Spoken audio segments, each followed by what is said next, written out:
Today on Inside Utah Politics, Utah's 4th Congressional District, incumbent Burgess Owens facing a challenge from within the Republican Party. Jake Hunsaker is here to explain why he wants the job. And the CDC gives a green light to the Pfizer COVID-19 vaccine for children ages 5 to 11. The latest on distribution across the country. Time now for Inside Utah Politics. Thanks so much for joining us. I'm Emily Clark, filling in for Glenn Mills. It is time to go inside Utah politics, and we begin this morning with Jake Hunsaker, a Republican candidate in Utah's 4th Congressional District. Jake, thanks so much for joining us today. For those who might not know you, let's give a little background on who you are. Absolutely. Well, thank you for having me, Emily. Really appreciate the invite. And I'm from Ogden, Utah. I'm from a family of 11 children, a farming community where I grew up picking corn and milking cows. And I've spent most of my life here in Utah. I live in Riverton right now. And I'm part of this, stream of the Republican Party that feels very kind of lost in the current dynamic of things. We don't like the extremism that we're seeing from our representation. We don't like the partisanship that keeps us from progressing as a country and as a state, and we just want better leadership. And so this year I decided to put my name in the mix for the challenge to our current incumbent Burgess Owens in District 4, who I think is part of some of the biggest issues that I see in the party. I think we have real opportunity to drive progress that's going to be impactful for Utahns and for constituents in District 4, and I'm happy to be in the race. Okay, so let's talk about your interests. You touched there a bit about why you wanted to do this, but having the desire to run, having the desire to make change is one thing, but actually doing it is another. So talk to us a bit about why you decided to get into this and why you're up for the challenge. Well, listen, I think, the current representative, Burgess Owens, he's been in office less than a year. He's, a new incumbent. And in that short amount of time, I believe he has shown some very problematic behaviors. He's shown that he's not rooted in, Utah's community and in its needs. He's shown an inclination to progress, problematic narratives, extreme politics, conspiracy theories and lies that are ultimately threatening our democracy and keeping us from progressing.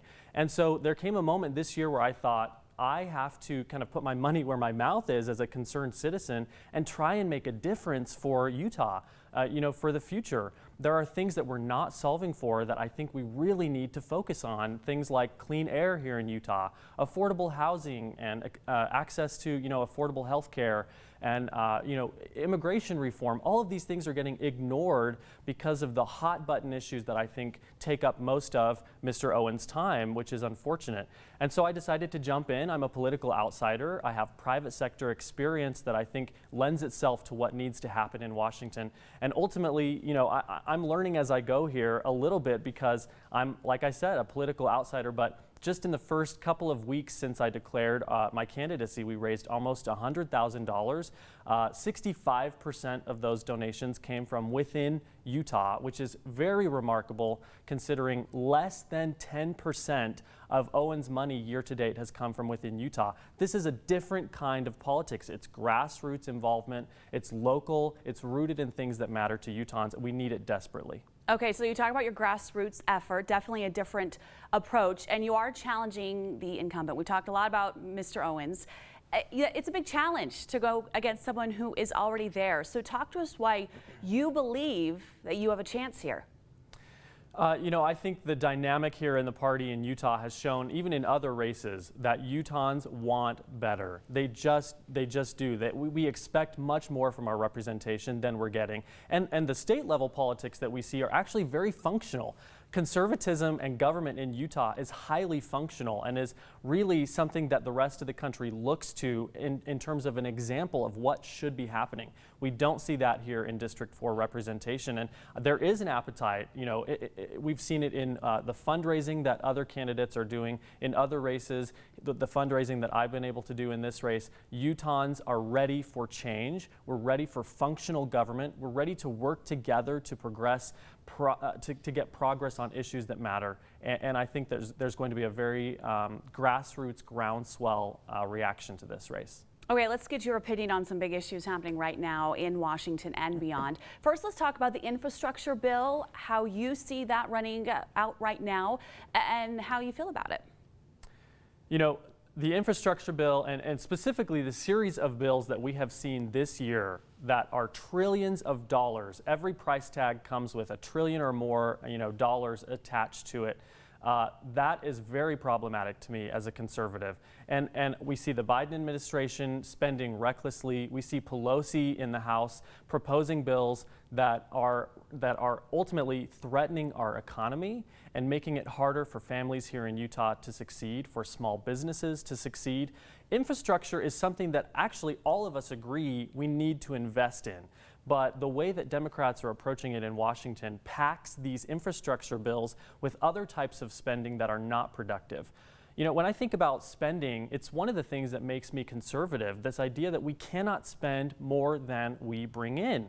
And we don't want to raise taxes. We have enough money floating towards the federal government every year to be able to fund the things that matter. But we're kind of racking up what I would term as the equivalent of consumer credit card debt every year instead of thoughtful, proactive investment in things like infrastructure that are ultimately going to help us grow our economy. Absolutely, I think we need infrastructure spending. The way that Democrats are proposing to do that here in Washington is problematic and ultimately threatens the economy and lives and jobs and the families here in Utah. Okay, finally, here, let's get your opinion on pandemic mandates. Of course, a lot of talk about the COVID-19 vaccine, people for and against it. People saying, I'm for vaccination, but I don't want to be made to do so. So what is your opinion when it comes to COVID-19 vaccines and these different pandemic mandates? Emily, the headline for me right now is that I am unequivocally pro-vaccine. And as a Republican, I cannot believe that that is, going to make me stand out. But I also have to say I am simultaneously, unequivocally against the federal overreach and the mandates that we see the Biden administration pushing for. And to me, that shows, just an extension of the problematic behavior that Washington time and time again displays. Once we give Washington more power, they keep it and ask for more. And that's not within the confines of the constitutional framework that matters to me as a conservative. I have to acknowledge as well that in some cases, we've pandered to the extremes of our party, and we have determined that vaccines are something that we're not going to take a stand on. I am unequivocally pro-vaccine. It is a godsend, when we think of the ways in which we can most effectively fight this pandemic and get back to normal. And we have to make those decisions at the local level, at the state level, in ways that are best and closest to the families and the communities and the counties that where this rubber meets the road. Okay, Jake Hunsaker joining us here today. Finally, before we do say farewell, let our viewers at home know where they can find more information about you as you continue on this path to election. Well, we've got a long runway. We're 9 months out from the primary next year. We're going to start signature gathering in January. We'll, of course, make a strong showing at caucus and convention and see you on the primary ballot next June. In the meantime, we're looking for volunteers and for donors here in Utah at jakeforcongress.com. Okay, Jake Hunsaker, thank you so much for your time. We Thank you, Emily. Appreciate it. Still to come, the Utah Independent Redistricting Commission submits its work to the legislature. Our panel weighs in on where it goes from here. But first, the U.S. Senate taking on a bipartisan issue some say is an epidemic, how they plan to increase access to nutrition. That's coming up after the break.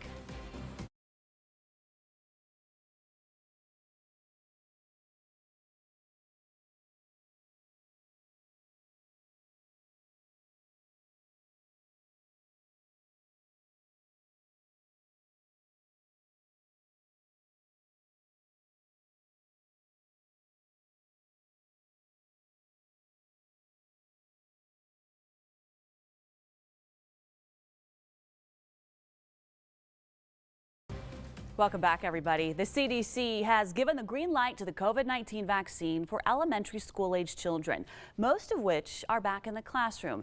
Alexandra Limon has all the details. And so the motion passes. The CDC now recommends Pfizer's vaccine for children ages 5 to 11 after data found it's safe and effective for preventing severe illness from COVID-19. It is our ongoing responsibility to make sure as many people as possible are vaccinated and protected from COVID-19. 28 million children around the United States are now eligible for the child-sized dose. The recommendation from the CDC was expected after the FDA gave the thumbs up last week. We're in great shape on supply. Shipments of the vaccine began last Friday, and 15 million more doses were shipped this week. The White House says the country has secured enough doses to inoculate all eligible U.S. children, most of who are back in the classroom in person. We got to make sure that we don't just diminish the impact not only on the individual child, but also on the spread of infection. Dr. Anthony Fauci says the COVID-19 vaccine will help keep children and the adults around them safe. Now, do senators say another crisis across the country made the pandemic even worse? That's access to nutritional food. A bipartisan group of lawmakers is stressing the nationwide obesity problem and the preventable diseases that stem from it consume the healthcare system and taxpayer dollars. They argue policy failures in Congress continue to feed into the problem. Washington correspondent Jesse Tenor reports. Our lives literally depend upon it. Senators warn what started decades ago as a hunger crisis has turned into a national nutrition crisis. Too many Americans are overfed but undernourished and are seeing these staggering rates of disease and early death. New Jersey Democrat Cory Booker stresses more than 70% of Americans are obese or overweight. And Indiana Republican Mike Braun worries the ramifications are only growing. Preventable chronic illnesses like type 2 diabetes and coronary heart disease continue to plague more and more Americans. These senators say diet-related diseases are one of the biggest drains on taxpayer dollars. But there's a solution. Nutrition is being maybe that thing that we can use here to avoid entering the healthcare system. Booker and Braun introduced legislation to hold a second White House conference on food, nutrition, health, and hunger, after the first in 1969 led to food programs like SNAP and WIC. Our federal nutrition programs may be making poor nutritional outcomes worse for low-income American families. Braun wants to discuss the quality of food purchased through these programs. And Booker says failing to address nutrition endangers the country's economic and national security. It is the greatest threat to the health and well-being of our country right now. In Washington, I'm Jesse Tenor. Coming up, voter turnout is painfully low for municipal elections compared to presidential elections. Our panel weighs in after the break.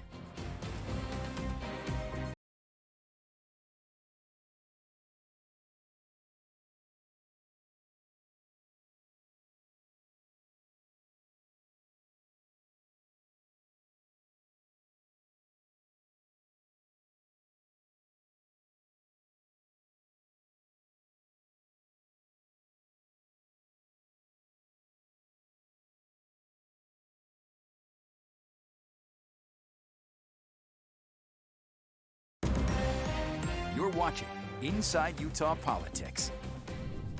Welcome back, everyone. Time now to dig into some of the big stories of the week with the Inside Utah Politics panel. This week we have Salt Lake County Council members Amy Winder-Newton and Arlen Bradshaw. To both of you, thanks so much for joining us for this discussion today. Let's start off with redistricting. It's been a big discussion for quite some time now, but the maps have been submitted by the committee. So Amy, let's start with you. And before we kind of get into the specifics of it, what really is at stake here, and why should everyone at home be so concerned about the decisions that are made here in the next few weeks? Well, obviously the state leaders will be deciding how the congressional maps and state House and Senate maps will look for the next 10 years. We do this every time we have a census, and it's a great opportunity to be able to make sure that they're fair as far as population numbers and everything else. So, I think the public is interested because they want to know who's going to be representing them and which districts will they be living in. I do think it's interesting, though, as I talk to people about this issue, I think people are more worried about inflation and other issues, and this isn't top of mind like it is for politicos and the media and people who are directly involved. And so that's the issue that we run up against. Okay, Arlen, what do you think? You know, I think people do care about how redistricting pans out. I mean, ultimately it affects what our representation in the legislature looks like, what our congressional districts are. And, you know, it does have an impact on our politics. I mean, when districts are gerrymandered and competition is taken out of the process, I think it really contributes to a lot of the divisiveness we see in politics right now, because if politicians only have to appeal to a certain segment of the electorate, then compromise is lost, the desire or the drive to understand the other side. So, you know, I view redistricting as a pretty big deal, and you know, the way it's approached by the legislature will have a lasting effect on politics in the state for the next decade. Okay, so let's talk about what's next. The maps have been submitted, so this is kind of a two-part question. Number one, do you like the idea of the committee coming up with maps and submitting them to the legislature? And then the second part is, what's going to happen next, and what do you see happening next? So Amy, let's go back to you. Yeah, no, I think it's great. Anytime you can have a very public process where you have an independent group of people who can look at these maps and figure out some recommendations, I think it's great. In fact, we have that even on our county level. We have a redistricting commission, and we just heard from them earlier in the week about the maps that they wanted to submit for our county council districts and school board districts. And so it's a great process. It's good to get the input. I know the state's redistricting commission has traveled the state listening to multiple communities and community leaders on things that they're hoping to see, and they're taking all of that information and putting it into one place and then submitting these maps. So I think it's a great process. Now, do I think that the state legislature is going to necessarily choose one of the maps that's submitted? I would be surprised, because I know that they've got their own redistricting committee that's done the same thing, and they're going to probably take all of this information, put it together, and then figure out what works and makes the most sense. So I think it'll be interesting to see what they do. I know the legislature is planning to meet on this next week during their interim and take the vote. Okay, and then we'll be waiting for that. Okay, Arlen, let's get your response to the same two-part question. You know, Amy and I agree that an independent commission, I think, is best. Clearly, our state has struggled with that, but the voters were clear when they adopted the referendum that created the independent commission, and I would really urge the legislature not to simply toss out those maps, although it seems that there has been some theatrics created around that process that I worry that the Speaker and Senate President may use as justification to just adopt maps that the legislature prefers. So, you know, but the reality is an independent commission is not an untried process. I mean, our neighbor to the north in Idaho uses an independent commission, and I wish that our state leaders would have taken their directive from the citizens when the referendum passed to really embrace that process. I do think it's interesting to note, when we had the vote for the Redistricting Commission, Prop 4, 26 of the 29 counties in the state voted against having a redistricting commission, and Salt Lake County really carried that vote. So it'll be interesting to see if a lot of those legislators who are in districts that didn't support it end up being supportive of the maps that are submitted, or if they decide, you know, that their constituents have spoken loud and clear that they think the legislature is best equipped to make the decision. Okay, before we move on to our next topic here, I want to talk about the Salt Lake County, your own redistricting, the changes there. What can we expect when you guys make that final vote in a couple weeks? Amy, you go first. Well, we are just looking at the 3 maps that we've received and figuring out what we need to do. In Salt Lake County, our growth is in the southwest. And so naturally, our districts are going to shift a little bit more to the southwest. And we're going through a similar process that the state is. And Arlen, have you been happy with that process so far? Yeah, so this is the second time Salt Lake County has utilized its own independent commission to redistrict for our 6 county council districts, as well as all of the multi-municipal school districts in the county. And it seems to have worked well. We adopted with a very small change one of the commission's maps 10 years ago, and I'm hopeful that we'll do the same this year. There's always competing philosophies. Are we just changing the boundaries to equalize for population, or do we want to look at whether perhaps drawing the lines to match other jurisdiction boundaries, like city boundaries, is a more beneficial way to be represented on the county level, which I tend to agree with, but that would create a bigger change in our current maps. Okay, now let's move on to municipal elections. Just this past Tuesday, of course, our communities voted on important stuff for the communities, the smaller communities as a whole. And part of that, we saw a lot of ranked choice voting. So Arlen, let's start with you. What are your opinions on ranked choice voting, and how do you think it serves the community? You know, I'm a strong supporter of ranked choice voting, and I'm very pleased to see so many municipalities took the opportunity to implement it in this municipal year. You know, a lot of the concern that was brought up of not to do it seemed to center around difficulties in administering the election. And I think this past week we saw that those fears were perhaps somewhat unfounded. The Salt Lake County Clerk's Office seemed to have done a really good job implementing ranked choice voting. And frankly, it was kind of fun and exciting. You know, I got to vote a ranked choice ballot for the first time, which I really appreciated that opportunity. And when watching the results, there was even an animation that showed you how the redistribution occurred as the ballots were tabulated and candidates were eliminated and their second choices and third choices were redistributed. So I think it's an exciting time. I want to see the proliferation of ranked choice voting, and this was a great first step. Okay, Amy, you take it away. You know, I agree. I think ranked choice is a great option.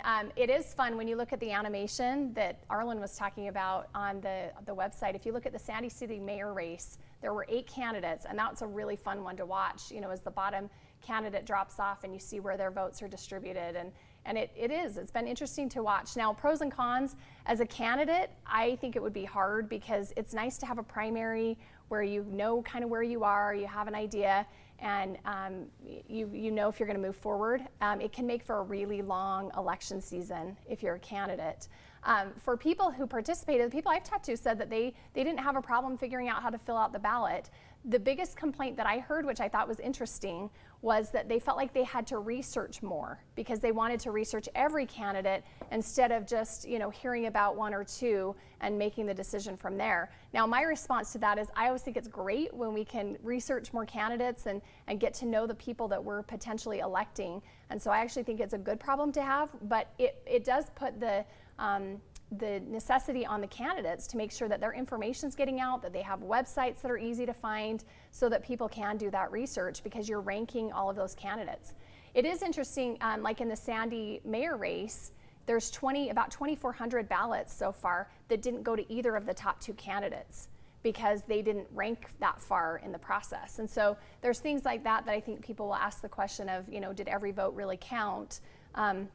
But overall, I think ranked choice voting is a great thing that we should be using in the future. Okay, we only have a minute and a half left, but I really want to get to this one. Turnout so low when it comes to municipal elections, only about 30%, and that's being a little generous. Of course, so many more people voted in 2020. So Arlen, let's start with you.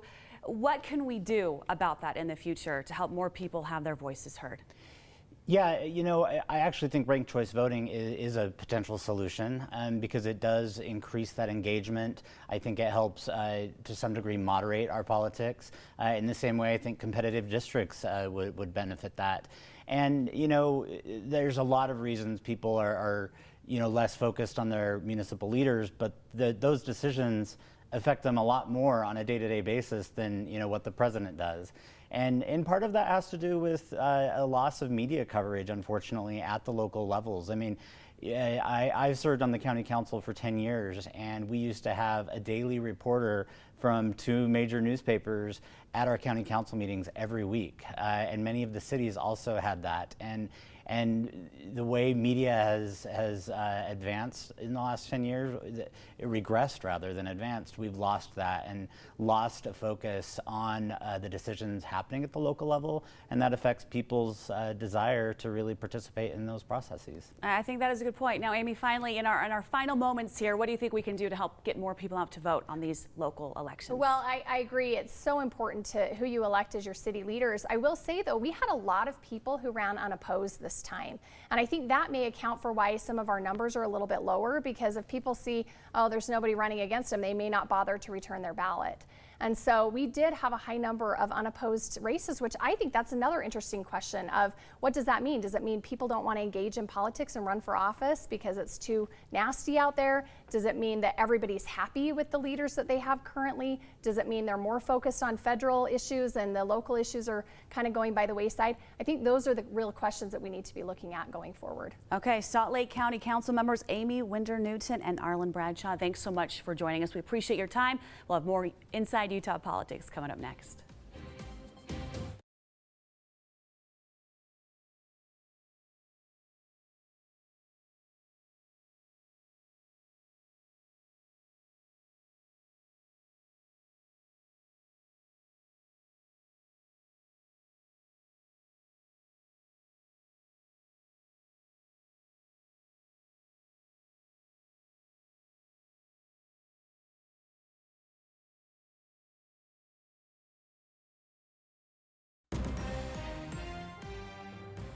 We leave you now with a look at what's on the radar in the world of politics. Speaker Brad Wilson hosting a summit on the Great Salt Lake. That's happening Wednesday, January 5th at the Eccles Wildlife Education Center. That's in Farmington. The legislative session starts a few weeks after that on Tuesday, January 18th.